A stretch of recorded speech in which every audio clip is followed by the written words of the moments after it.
तो जैसे मुलायम सिंह की बात करें तो उन्होंने आपको क्या टिप्स दी पॉलिटिक्स के, क्योंकि जब वो थे तो आप फिरोजाबाद से भी चुनाव लड़ी, कन्नौज से भी चुनाव लड़ी। I think so. जब टू बी मोर, जो मैं सच्ची बात कहना चाहूँगी, उस टाइम शायद मैं बहुत ही छोटी थी जब मैं इनिशियली चुनाव लड़ी थी। एंड विद टाइम लाइक आप चीज़ों को समझना बेहतर शुरू कर देते हैं। तो I am still in the learning process and चीज़ें बेहतर हो रही हैं और मुझे पूरी उम्मीद है कि आगे और चल के बेहतर होंगी। आपकी जब शादी हुई अखिलेश जी से तब वो पॉलिटिक्स में नहीं थे, आप जी, चाहती थी कि पॉलिटिक्स में आए Akhilesh ji? It was his own decision. मतलब मेरा चाहना या ना चाहना वॉजंट देयर, बिकॉज एक इंडिविजुअल का अपना डिसीजन लाइफ के बारे में होना चाहिए, आई थिंक। अच्छा, हमने सुना कि जब अखिलेश यादव को पॉलिटिक्स में लाना था मुलायम सिंह जी को, तो उन्होंने फ़ोन किया था, तब आप छुट्टी पे आप लोग थे, तो क्या किस्सा वो था? क्योंकि पॉलिटिक्स में आना था और नेताजी ने अपनी एक सीट छोड़ी थी, तो मैं समझती हूँ कि कहा गया कि वापस आके आपको चुनाव लड़ना है। That's it. तो आप राज़ी हो गई थी? वो मैंने कहा ना, it was his own decision, मतलब, and I can not like interfere in someone's decision. अच्छा, परिवार की बात करते हैं, सियासत की बात करते हैं हम। जैसे मैनपुरी से आप हैं डिम्पल यादव, कन्नौज से अखिलेश यादव हैं, फिरोजाबाद से अक्षय यादव हैं, धर्मेंद्र यादव आजमगढ़ से हैं, शिवपाल यादव के बेटे बदायूं से हैं। तो बीजेपी कह रही है कि इसी को परिवारवाद कहते हैं। तो इन आरोपों का डिम्पल यादव क्या जवाब देंगी? मैं समझती हूँ एक लोकतंत्र है देश में, और कोई भी चुनाव लड़ सकता है। और अगर जनता चाह रही है कि कोई अपना खुद सांसद चुनती है, ऐसा है कि they vote and they choose the representative. तो मैं समझती हूँ जब लोकतंत्र के माध्यम से कोई चुन के आ रहा है तो किसी को कोई एतराज़ नहीं होना चाहिए।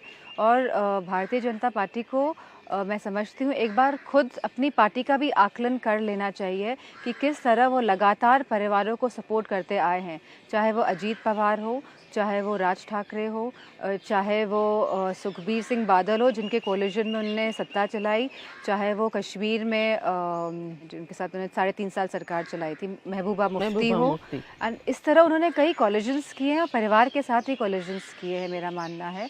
और देखा है, और देवगौड़ा जी के साथ भी, जहाँ उनका देवगौड़ा की पार्टी के साथ कोलिजन हुआ था, तो जब वो अपने गिरबान में झांक के देखेंगे तब उन्हें असलियत पता चलेगी।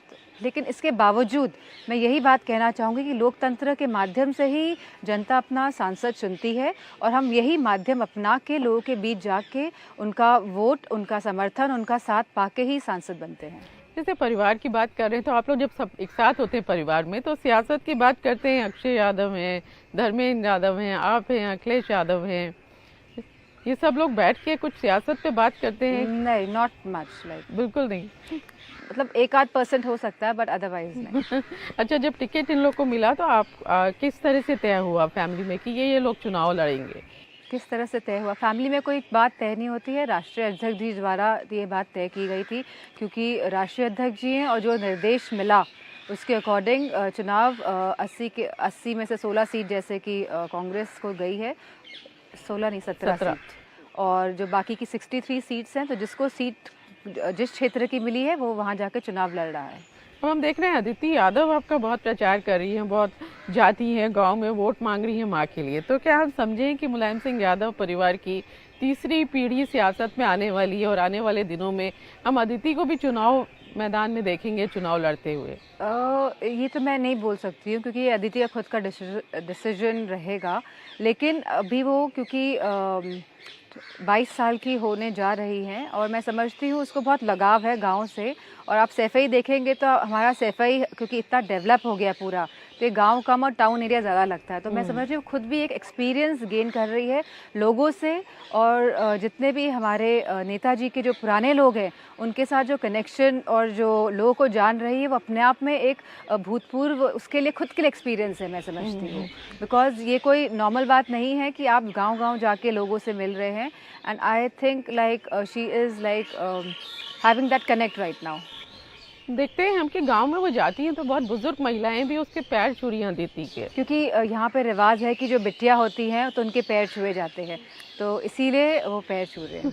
अच्छा, बहन भी आपकी आई है प्रचार के लिए, तो कितना मदद? नहीं, वो तो खाली आई थी 1-2 दिन के लिए, शी इज गॉन बैक, वापस चली गई। हाँ, हाँ,